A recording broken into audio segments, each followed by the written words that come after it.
I believe God creates every one of us for purpose, on purpose.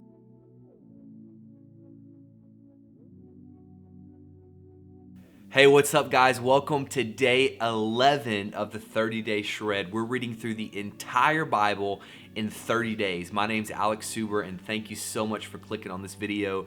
Today we read 2 Chronicles chapter 34 to Job chapter 5. Here are my thoughts. We read through several books of the Bible. We read through 2 Chronicles, Ezra, Nehemiah, Esther, and Job, which is a lot. They're very short books, but it's a lot to read through.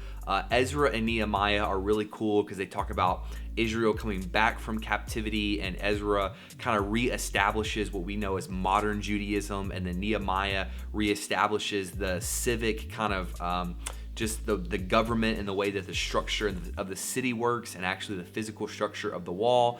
And then we go into Esther, which I want to actually talk about a little bit more in a second.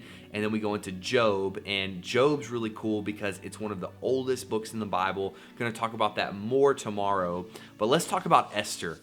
Esther's a really cool book because, one, the name Esther means secret or hidden, and that ties into the fact that God is never mentioned throughout this whole book. It's really interesting that it's a book of the Bible and God is never mentioned. But because it's about the secret or hidden, it's cool because we can see God's hidden hand and his will working through people, even though his name is never mentioned.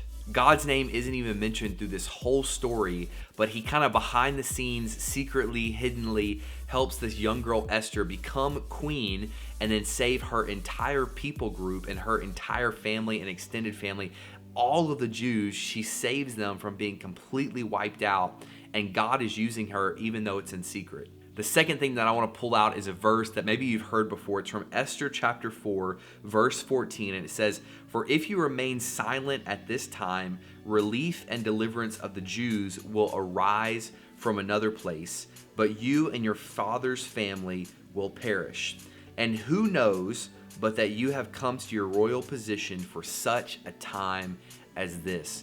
So there's two parts of that. The first one is we see that God's will is going to be accomplished no matter what. God is sovereign. So even if we don't follow him, even if we don't do what he's assigned us to do, God is going to accomplish his will and his purpose.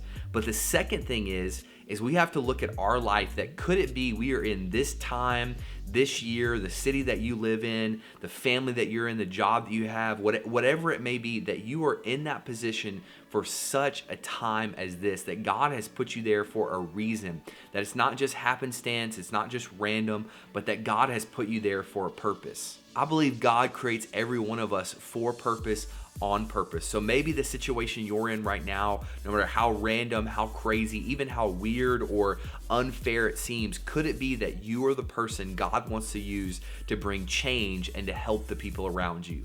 Thanks again for clicking on this video. My name's Alex Suber, and I would really appreciate it if you would like this video, subscribe to the channel, and hit the bell notification. It would encourage me. I'm making these videos every day for 30 days as we read through the entire Bible. I'll see you tomorrow.